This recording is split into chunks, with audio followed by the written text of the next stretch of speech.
Today, we're going to kick off with live detection at scale podcast recording with my good friend Matt to my right.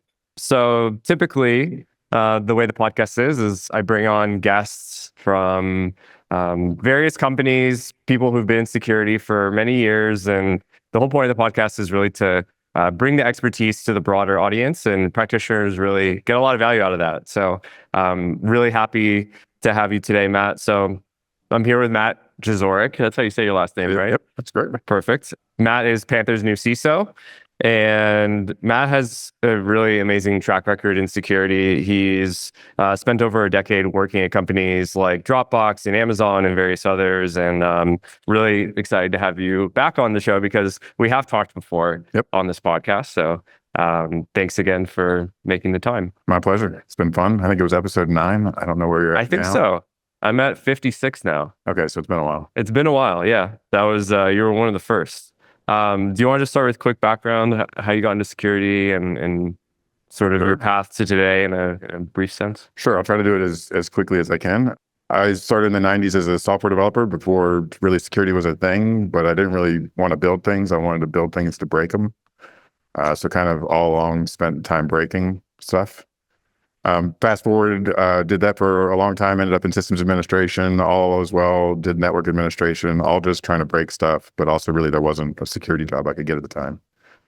Fast forward to like 2011, Amazon called. I thought it was a phishing email. At first, I didn't respond to their email. They finally called me. I told them they were full of it. Turned them down, actually. My wife told me, I went home and told my wife, hey, I turned down Amazon today. And she goes, what? I said, I didn't think you wanted to move to Seattle. And she said, you're an idiot. And so I called him back. So then I joined there. There was probably 25 people on the team, on the security team. On the retail side, there was a bit of an AWS presence as well. It was a little bit smaller at the time. 8th person on the ops team, ended up doing incident response, firewall approvals, sort of everything in that ops team. That's where I met Costas and Russ as well. They were at Amazon at the time, working in different teams. So fast forward, I was there until 2020. When I left, the ops team was now 80 people. I was running it. We were split out into different tiers and had threat hunting and threat intelligence and a whole bunch of groups in there. But then at the time, from 2,500 also, it was like 2,600 security engineers in total at Amazon, which was just a ridiculous number. So a lot of scaling, a lot of incident response, a lot of stuff to just learn from. 2020, I went to Dropbox, ran their security team for a little bit. That's where I became a Panther customer. Sort of building off of knowing what Costas and Russ and everybody was building. It looked like the right thing for us for the flexibility and sort of the agility, which is what I value in security. And sort of grew at Dropbox as well. After running their security and abuse team, I ended up with their data platform teams, payments, all of our IT, and a whole bunch of other stuff, just trying to make it all work together. And then I left Dropbox in November, and Will and I spoke, and this seemed like a great place to come work. So here I am. And I'm excited because I believe in the product. So I want to see what I can do to help. I'm really excited to have you in the team as well. It's going to be great. So let's start with like a few lighter questions, and then we'll go into some like deeper security things and just get your view on what's happening today with AI and all that other stuff. So talk to us about like some hobby projects outside of work. Like what do you do to sort of occupy your time, and where do you sort of put additional passion in your life? I am what you might call a hobby collector or a hobbyist. I have a lot of different hobbies, but what they almost all boil down to is doing something with my hands. I do a lot of machining, learning how to use lathe, all that kind of stuff, just because I've worked for so long in the digital space where I couldn't see what I was doing, that most of my hobbies become, I want to get the satisfaction out of seeing something done. And so it's either making stuff, I enjoy making stuff with metal, so I weld, I do all that kind of other stuff, or it's working with the land and growing things and sort of a hobby gardener, hobby farmer, all that kind of stuff. That actually reminds me, this background behind us was inspired by your farm life. Yeah. So of course, I AI generated an image to kind of represent where we are in beautiful Sedona, but also kind of combine it with farm life. So this is what the AI thought it would look like. It's about right. It would be a lot harder to farm there. Yeah. It's a little arid. Yeah.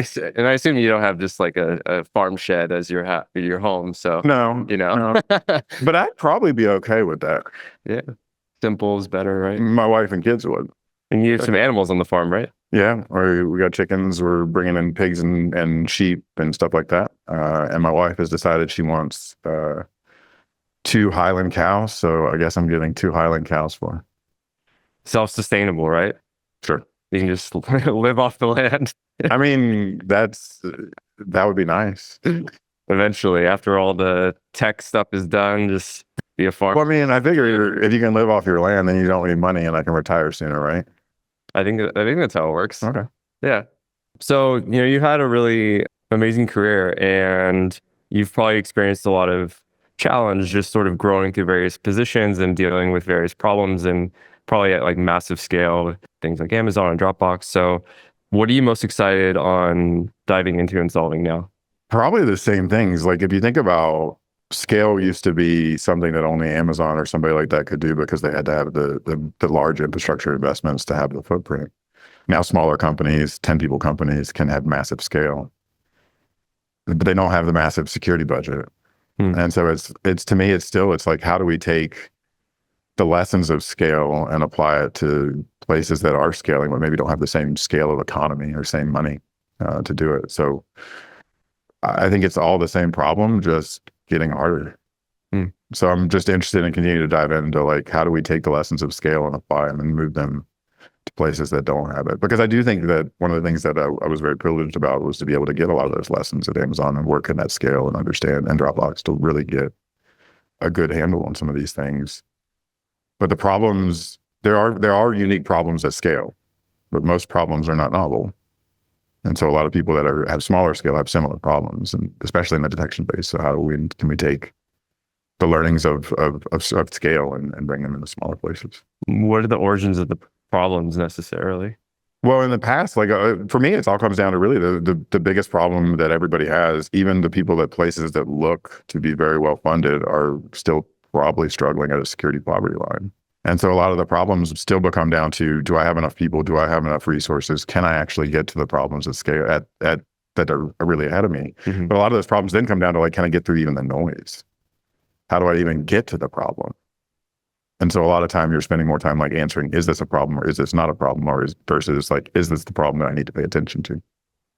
Do you still think it's technological more or people more in terms of... No, I think it's technological. I don't think we've done well at solving these problems. And what I mean by that is I think we as an industry have introduced lots of tools that create more noise that are supposed to be more signal. And so in a way, like every time you bring in a new product, you're just bringing in new work. You're not getting new people. And so like, at what point does the technology help us with that?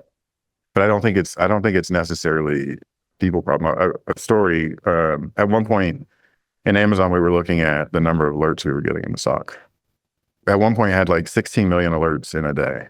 And so like fundamentally you go, okay, maybe a couple of those are really, really important. Maybe 1,000 of those are really, really important. How do I get to them? And so you break that down and go, oh, well, people. Well, no, because if every alert takes 15 minutes, in order to get to 16 million alerts every day, I would need to hire the United States Marine Corps, which is about 187,000 people, and I still wouldn't have enough people.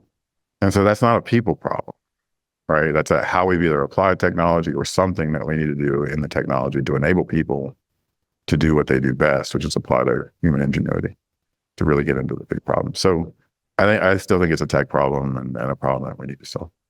So what does modern detection scale look like, or what should it look like to avoid the 16 million alerts? Well, it's got to get less atomic. It cannot be strict rules like this event happened, therefore I'm going to get a human. Because most of those alerts don't matter, but a collection of them do, and maybe add some together. So I do think, when I think about detection at scale, I know you and I have talked about this, it's about most of the detections should probably just be signals. And then you should mine the signals for the detections and alerts that you actually want to get a human involved in. And so like for me, when I think of detection at scale, it's like, how do we move to signals? How do we think more like signals intelligence and go, we're going to collect all this signal and then we're going to do something with this signal. And some of that signal is like benign. You can never alert off of it. Somebody logged in, but you want to collect that and use that and say like, that's a signal that I want to then pair with these other things that maybe look more anomalous or something like that, and then get a human involved or allow a human to get in there. So I think we have to move towards more of a signal style collection than just atomic alerts. Yeah, I mean, a lot of the job of security operations is much more investigative in its nature. Mhm. So I'm not sure where the origin of the atomics really came from. It's probably more antiquated with like signature-based malware, for Sure. example, right? Sure. But we didn't make that transition. Like, what was that transition like? Like, I guess what we were doing technologically to where that was effective then, but not now. Like, what's changed since then? Is the question what's changed in signatures and malware working? Just in general, like what's changed in detection since atomic alerts were impactful at one point? Like, what's changed since then to make them less impactful? Well, I mean, I think part of it is scale and the distributed nature. And so now when you think about it, like applications aren't running on a single system that you're getting a log from. They're running on multiple systems and they're all producing logs. And then you're trying to find you're not putting those logs together and looking at one system. You're looking at like this event happened over here in this system. Great. Cool. But if these other 15 things didn't happen, that meant nothing. Yeah. It's interesting to consider the dispersion with cloud and honestly even zero trust, because we used to have detections of like, oh, well, if someone didn't come from the VPN, then that's bad. And now no one even knows what a VPN is. But and that just assumes that the attacker wouldn't be on the machine that's coming across the VPN too, right? And so like part of the thing is there's no real difference between. It's hard to discern a difference between an attacker on a keyboard that's compromised in identity and a human that's actually just doing their job. And a lot of like insider work that we've seen and I've had to deal with, like the behavior was no different than what they would look normally, except there might have been more of it because they were just using the access that they already had. Most attacks don't leverage and like don't try to get like necessarily new access. They find somebody that has access to the tool. They laterally move to that identity or something and then would get in. And so what we saw was like there was no real difference. And so like trying to pick out the noise from that is also very difficult, or trying to pick out the signal of that is very difficult. Well, we'll segue into a topic that everyone loves to talk about, which is, of course, AI. So how do you think we can best apply AI in security operations, like in a way that's effective versus maybe superfluous or, flashy? That's a good question. Now I might have some spicy takes here. We're here for the spicy takes. It's early. We gotta, we need some spicy takes to wake everybody up, to get us awake. AI is not one. Let's talk about what it's not going to do. It's not going to replace people. It's just not capable of doing it. Regardless of what people want to sell us in the market, what we want to say, like if you go look at, say, I don't know, Amazon's book summaries that they generate, a lot of them are wrong. And so this tool is supposed to best summarize things and it can't summarize the book. I probably shouldn't let it make decisions about my security because it's not doing the fundamental thing that it's supposedly good at. And I think also like we humans, the SOC work is very investigatory. And the reason you need people here who are investigating and have that mindset to keep digging. And so I think there's a place to help them, to like surface things to them, to provide stuff to them. But then I start to go like, are they going to trust it? How many times can it be wrong before they don't? So like you're really trying to think like there's probably got to be a pretty high bar for us to figure out how we release stuff like this and what we do, because I think there's not a lot of space for lost trust in it. But I do think it can be helpful. But as for me, myself, I keep having to double check everything it does. Like I asked today if it knew me. I said, yeah, I do. It does. Claude told me it knew me. It also said I was a software developer that wrote some JavaScript framework that I've never fucking written, and I commit a bunch of stuff to open source and all that kind of stuff. So if I was to say like, hey, is Matt malicious? It doesn't know me. It doesn't know what to do. And so I think there's a lot of slick stuff with it. I think there's a lot of promise. I just think we're too early. I think it's too early before I can really get into like, it's the next thing. I think it can be helpful. Which applications do you think it can be most helpful today in security, and specifically in security operations? I think it can be helpful when you think about if it understands runbooks, helping people go to the next steps, or try to start to help them understand places that they should dive into or investigate. Because I do know that like humans make mistakes. So does AI, by the way. Like AI is no different than a human to me. It makes the same mistakes. It's confidently wrong all the time. And so that's okay. Like you just have to learn to deal with that. I think it can help surface things, but I think that it needs to be able to be questioned, or citations and stuff need to come, which I'm glad we're working on. Yeah. Because without that, I would just question everything. I know you and I were like talking when you sent me something like, hey, I'm like, well, yeah, can it prove those two things? Because those two things are like critical to this assumption. Right. And in some cases it did, like you were able to say it did. So like, I think there's promise there. I just think it's a little early in what it is. I also don't think implementation that we have today, is not we as in Panther, but we as in the industry and LLMs, is probably shows us the path, but not the right solution. And that's where I think we will need to get more specialized into some of the models, maybe even some fine tuning to context, and probably even enable them to be smaller models, because I just don't I think the large models are just made to be generic. And I don't think we're trying to solve generic problems necessarily. So that's a good transition to another question I have, which is, if you could change the way that security teams or organizations as a whole approach security, like how would you change the mindset? I would simplify it. How so? I spent a lot of time doing incident response. So I spent a lot of time writing postmortems, which means I spent a lot of time going like, how did this breach happen? And in the majority of cases, if not all, an identity was stolen, a vulnerability was used, and like it slipped some kind of detection and response effort. And so when I think about that, I go, well, then if every incident needs to have an identity stolen, then the most important thing I should probably protect is identity. And when I think about that, I would go down to like get to this most phishing resistant authentication I can, which at now is WebAuthn. And I would really focus on locking down identity and access and having an understanding, because that limits lateral movement. That's the other thing I realized. In every incident, nobody lands on the system they want to. They land on that system that they get, and then they move to the system they want. So if you can restrict lateral movement requires either identity or it requires a vulnerability. So the thing that everybody likes to complain about is like, I'm a firm believer in patch everything. Now, for a couple of reasons. One, I think if you can't patch everything, it means you have an infrastructure problem, right? You have a resiliency problem. But two, it's just easier. But it also then makes an attacker go, well, if I can't move easily with identity and I need to use a vulnerability and there isn't one because things are patched, I now have to use some kind of 0-day or unknown thing. Great, let's do that. And then last, I would focus on detection and response. So I would really, simplifying it is like, focus on identity, focus on vulnerability management, focus on detection and response. And really, even when I think about focusing on detection and response, I tell teams to focus on response before detection. Because everybody actually has a great detector out there. It's a terrible one, but it's great. It works. And it's called the Secret Service and the FBI, and they call you when something is wrong. And then you have to know what to do. So if that detector goes off and you don't have a response, you have a bigger problem. And so really focusing on like, what do you do if any of these happen? And I think people need to simplify. I think there's a lot of things that people like pay attention to, but I think if you can limit lateral movement by focusing on identity and vulnerability management, and then have a great DNR team for anything that times that fails, you're well on your way to making not only attackers leave you alone, but red teams cry. I love the emphasis on response, because it really drills into the why of a rule.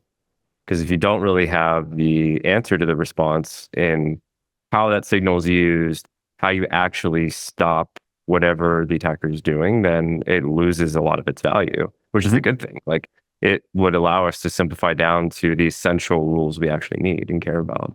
Because the trap that I've seen as well is there's just too many rules just because. Yeah. Right?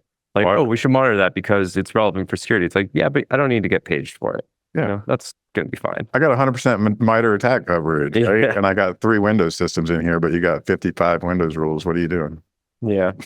Yeah, the MITRE attack bingo is a really interesting thing. I mean, a lot of people have been sort of backpedaling away from it because it's not super effective. I think security is really, I mean, well, the problems of security are not unique and novel necessarily, but the way that it impacts your business might be. And so like, you really need to focus on what is important to my business, not what is like security doing. And so like, I don't need the most detections. I really only need one, the one that matters. So finding that is hard. Which ones matter? Yeah. And so like, We also spent more time on identity detections. I want to know when something's wrong with somebody's identity. Why? Because it's a key part of a breach. Yeah.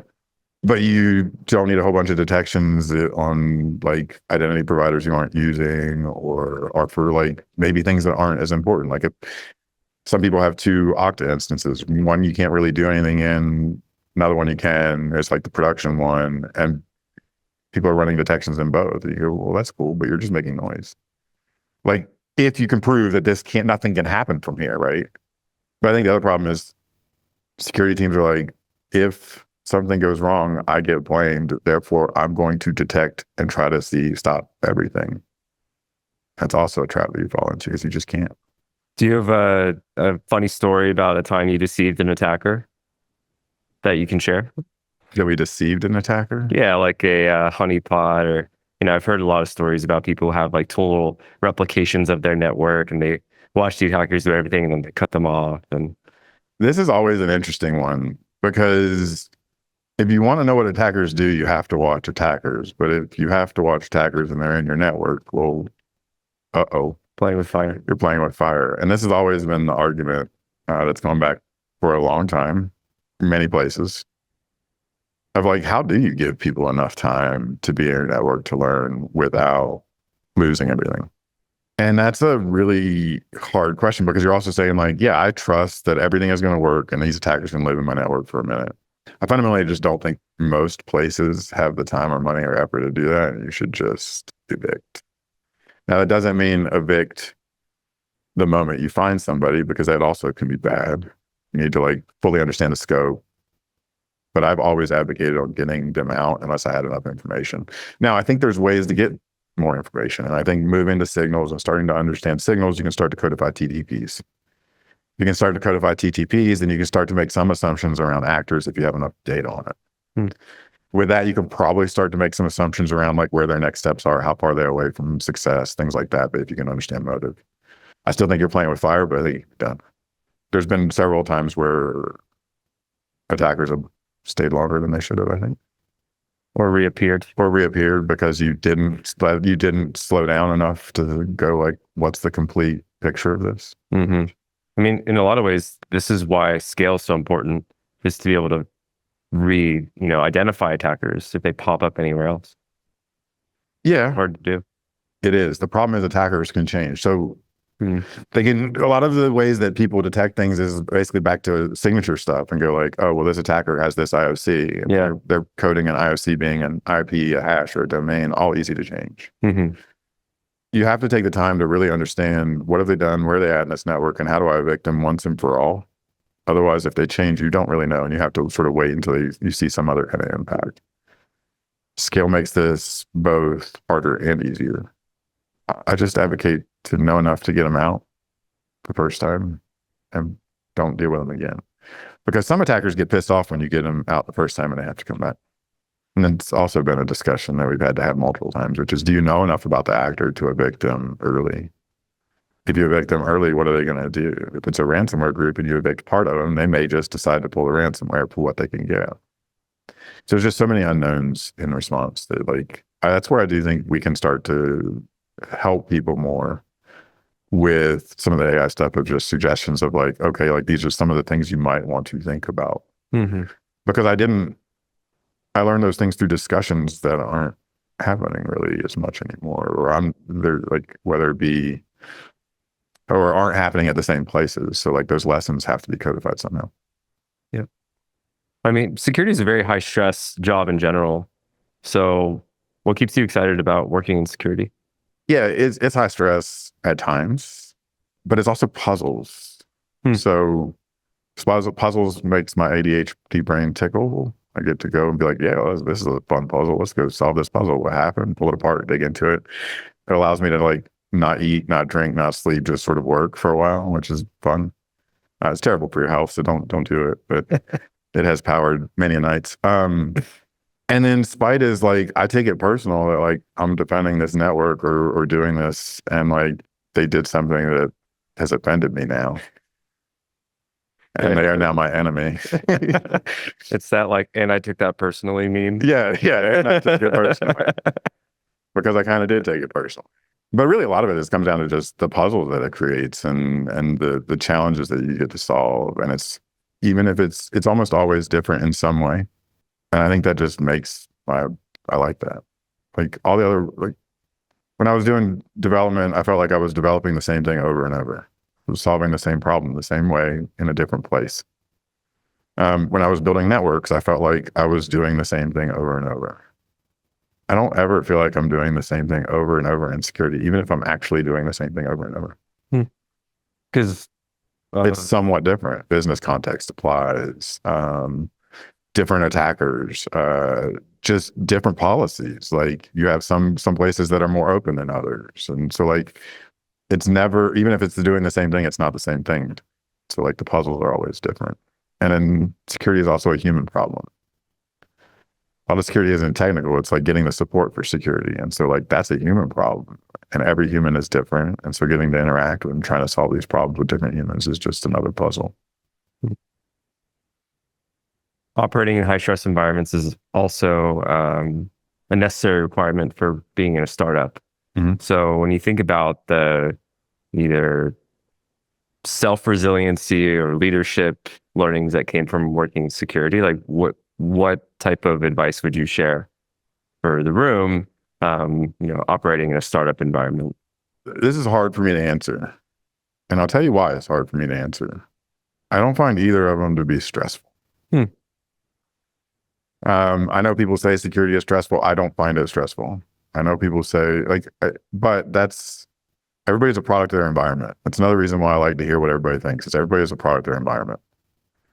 My environment led me to be kicked out of my house when I was 15 years old and on the streets. And I've basically supported myself since then. This isn't stressful. I'm in the gravy time of life. I'm above ground. I have money in the bank. I got a family I love that loves me. There's no stress. So that's not fair for me to put on everybody else. And so like, this is really hard for me to answer. But what I would say is like, just keep going. It gets better. Like even the moment, everything's about a moment in time.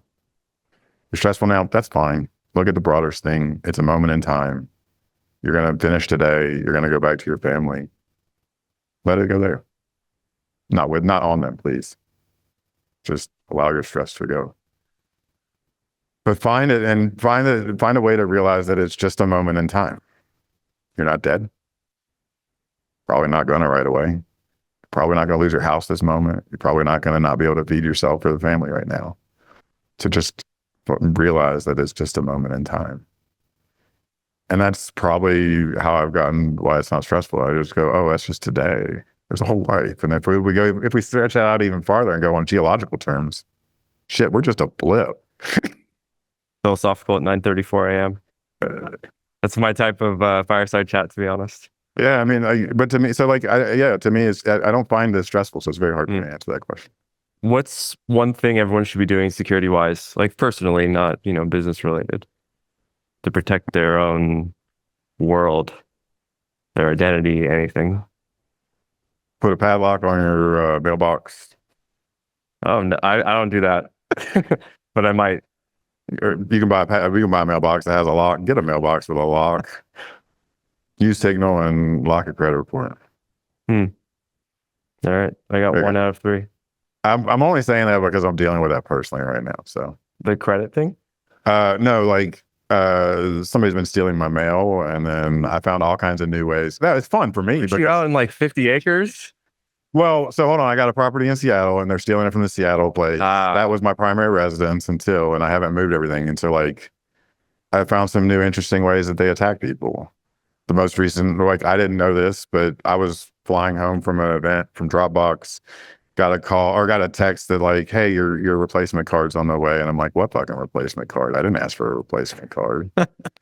And so like actors, what they'll do now is they'll go to your mailbox, they'll look at it, they'll get your statement, they'll call, pretend to be you, say they need a replacement card. And when it gets shipped, they'll just come pick it up out of the mailbox. And now they have your card. Interesting attack. Maybe it's not new. It was newish to me. But so that's why I'm like, block your mailbox, because there's a lot of information in there that leads to your personal identity. Because they've called my broker. tried to pretend to be me. They've called all of my banks. They've social engineered most of them to some form of access.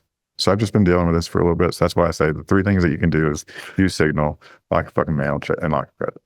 And move to a farm away from everyone. Well, that was just so I'm like, yeah, come on out here. What's the best way to work with you if you were to give advice? Be direct. I don't need a lot of words. I'm too simple. I don't need a lot of words to tell me something. If something's bad, go, hey, Matt, this is bad. Or if you need to, hey, Matt, this is fucked. That's pretty simple. Right?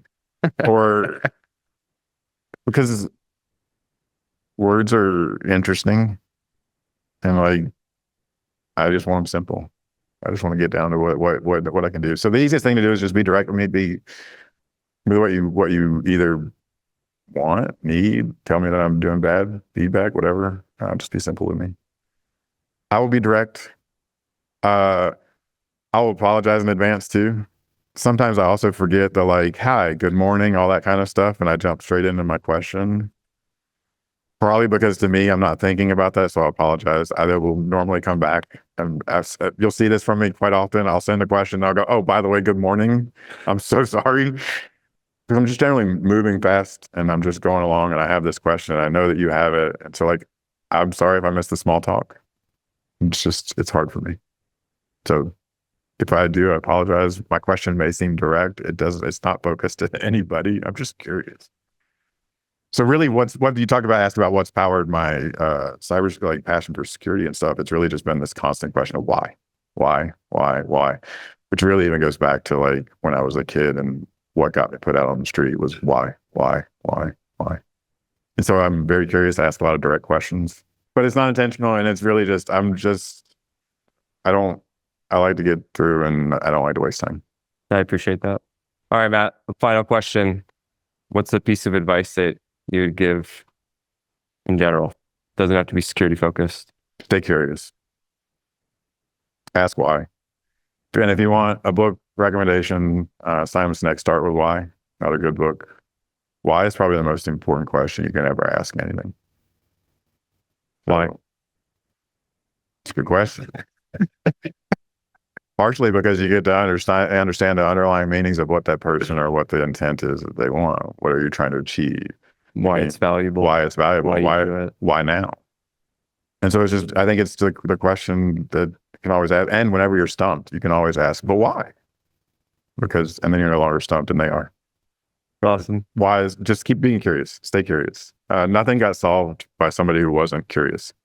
There was no inventions that came from a person who wasn't curious. So be curious. All right. Well, that's the question of the day. Why?